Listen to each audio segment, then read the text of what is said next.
Hello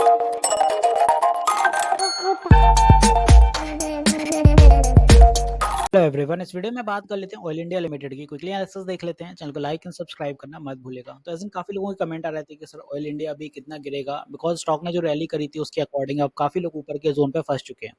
तो अब है कि भाई पैनिक का सिनेरियो है, और साथ ही साथ आप देखें ग्लोबल क्रूड ऑयल डिमांड जो है वो भी थोड़ी वीक देखने को मिल रही है। इस वजह से ग्लोबल क्रूड ऑयल के जो प्राइसेस हैं वो भी स्लम डाउन हुए हैं। This is the biggest reason के ओएनजीसी और ऑयल इंडिया एक हैवी फॉल के साथ नीचे आ रहे हैं। चलिए भी स्टॉक अच्छा थे, ऐसी बात नहीं है। यहाँ कहीं से अगर आप इनको देखते हैं तो ये स्टॉक ने 110% रिटर्न दिया 87 डेज में। अब करेक्शन तो भाई बनता था, करेक्शन के लिए कोई बहाना भी चाहिए था, वो बहाना भी मिल गया यहाँ ग्लोबली।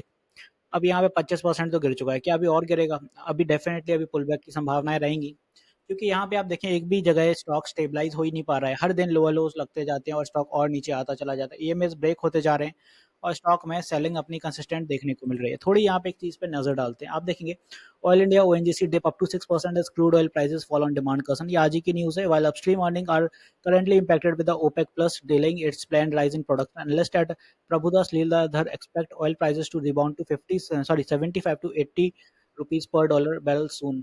अब यहाँ पे समझते हैं पहले। आप देखेंगे ओवरऑल जो आज वेडनेसडे है, इंट्राडे में आज काफी प्रॉफिट बुकिंग भी रही है और यहाँ पे गिरावट रही है इन शेयर में। और साथ ही साथ prices were trading near 3 year low on concern over a weak demand outlook. Share of oil India यहाँ पे डिप हुए 570 के आसपास।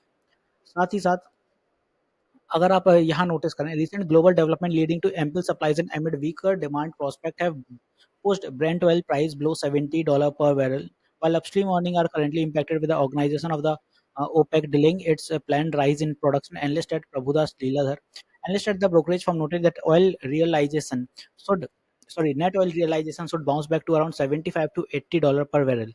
Additionally, administered pricing mechanism APM prices set to rise in financial year 20 6 and gas produced from new wells would attract premium pricing। तो overall फिलहाल तो अभी weakness है भाई, बिकॉज यहाँ पे जो बाय रेटिंग थी जो अभी चल रही थी ऑयल इंडिया में 786 प्राइस के साथ, वो फिलहाल के लिए वहां से तो अभी स्लम्प होते हुए नजर आ रही है और अभी तो स्टॉक अपना नीचे की दिशा पकड़ते हुए नजर आ रहा है। हालांकि रिजल्ट वगैरह सारे अच्छे रहे थे, बट प्राइस एक्शन होता है। चल रहा था तो यहाँ कोई बहाना चाहिए था, वो बहाना मिल गया और अभी एक बड़े करेक्शन में तो कहीं और कितना गिरेगा वो समझते हैं। यहाँ से देखें तो कुछ ये सपोर्ट लेके हर बार बाउंस होता था मल्टीपल जगह। यही सपोर्ट ब्रेक हुआ और यहाँ सेलिंग आई है। 20 डे ईएमए पहले अपना काम करा, फिर ट्रेंड लाइन ने अपना काम किया और ईएमए टूटे चले जा रहे हैं। वीकली टाइम फ्रेम पे इसी चीज को देखते हैं तो यहाँ पे 20 डे ईएमए तो ब्रेक होने वाला है। मतलब स्टॉक अभी 550 के लेवल तक तो आएगा, जो कि यहाँ पे अपना रहेगा। 100 डेज ईएमए ले लो, इस जोन तक तो स्टॉक गिरने वाला है।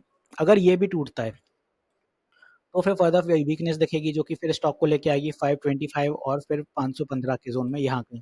तो स्टॉक में ओवरऑल अभी ऊपर से देखा जाए तो यहाँ से 25% करेक्ट है स्टॉक, और यहाँ तक अगर गिर रहा है तो भाई 32% करेक्ट हो जाएगा। तो स्टॉक में अभी तो वीकनेस रहेगी। डिविडेंड हालांकि ठीक था, इस बार का ₹2.5 का था, 30 अगस्त आया था और यहाँ पे एक्स डेट हुआ था। पेमेंट अपना 14 अक्टूबर के आसपास रहेगा, बट फिलहाल स्टॉक में करेक्शन है। तो भाई फिलहाल यही कहूंगा, अभी बाय मत करना। अभी टाइम चल रहा है शॉर्ट सेलिंग का, तो इसमें अगर आप अर्ली मॉर्निंग से शॉर्ट सेलिंग ढूंढते हैं, ऐसी कुछ चीजें वो आपको इजीली मिल जाएंगी और उसके अकॉर्डिंग आपको कुछ प्रॉफिट मिल सकता है। तो शॉर्ट सेलिंग चल रही है उसके अकॉर्डिंग चलो, जो मार्केट ट्रेंड है। अगर आप बाय करते हो मान लो यहाँ पे, तो स्टॉक और नीचे आ जाएगा, फिर आप यहाँ सोचोगे एवरेज कर लूँ तो ये और नीचे आ जाएगा, क्योंकि स्टेबलाइज नहीं हो रहा है। स्टेबलाइज मतलब होता है भाई कि स्टॉक को सस्टेन करने दो। एटलीस्ट इस तरह से कुछ 2-3 कैंडल बनती हैं यहाँ पे एक पर्टिकुलर सपोर्ट पे, ये जैसे पर्टिकुलर सपोर्ट हो गया, इसी जोन पे बार बार हिट्स हो रहे हैं तो वो सपोर्ट बन जाएगा, फिर यहाँ से बाउंस की संभावना है। बट अभी वो कुछ हो नहीं रहा है, तो या तो सपोर्ट अपना बनेगा या 100 एएमए पे, मे बी यहाँ नहीं आता है तो 525 के साइकोलॉजिकल लेवल। तो इस तरह से अपने सपोर्ट क्रिएट हो तभी इसको बाय करना, वरना नहीं करिए। शॉर्ट सेलिंग रहेगी और पुल बैक्स बनते रहेंगे, तो इस तरह से स्टॉक नीचे जाने वाला है। तो आई होप यहाँ पे ऑयल इंडिया बहुत अच्छे से क्लियर किया है मैंने, स्टॉक में फॉर्मेशन कहाँ तक रह सकती है और क्यों गिर रहा है। और यहाँ पे साथ ही साथ आरएसआई अगर स्टॉक का देखें तो डेली टीएफ का आरएसआई बिल्कुल अभी ओवर सोल्ड टेरिटरी के करीब पहुंच रहा है, तो गिर सकता है। और वीकली टीएफ के अकॉर्डिंग अगर देखें तो यहाँ पे बहुत ज्यादा ओवरबॉट था, 83 अराउंड था, वो भी काफी कूल हो गया है, 57 आ गया है। मंथली टाइम फ्रेम भी अगर देखें तो यहाँ पे भी बहुत ज्यादा ओवरबॉट था, ये 96 था और ये भी काफी कूल हो गया है और ये भी और कूल होगा। तो यहाँ पे अभी फर्दर 1 आवर टीएफ पे तो देखें लंबे टाइम से ओवर सोल्ड टेरिटरी में ही पड़ा है, तो गिरने वाला है स्टॉक। अभी ऊपर की उम्मीदें कोई है नहीं, तो सोचना अभी मत बाय करने की, लेट इट सस्टेन तभी कुछ देखते हैं। और स्टेबलाइजेशन होने तो थोड़ा ऑयल प्राइसेस में $75 के आसपास अगर स्टेबलाइजेशन होता है ना ऑयल प्राइसेस में, तब कुछ अपना अप ट्रेंड के लिए बात बनेगी। और same as it is ONGC भी इसी तरह से चलने। तो आई होप ऑयल इंडिया मैंने अच्छे से क्लियर कर दिया है ईएमएस एंड आरएसआई के अकॉर्डिंग। एक चीज और बता दूं, मैं लाइव सेशंस भी लेता हूँ मार्केट आर में, सुबह 10 बजे से 1 बजे तक और शाम 9 बजे भी लाइव आता हूँ, तो आप अपनी क्वेरीज़ क्लियर कर सकते हैं, लाइव सेशन में इंटरेक्ट कर सकते हैं। यूट्यूब पर स्ट्रीम होता है, फ्री ऑफ कॉस्ट होता है, तो आप जॉइन कर सकते हैं। मिलते हैं नेक्स्ट वीडियो में। This is me Shubham Yadav signing off.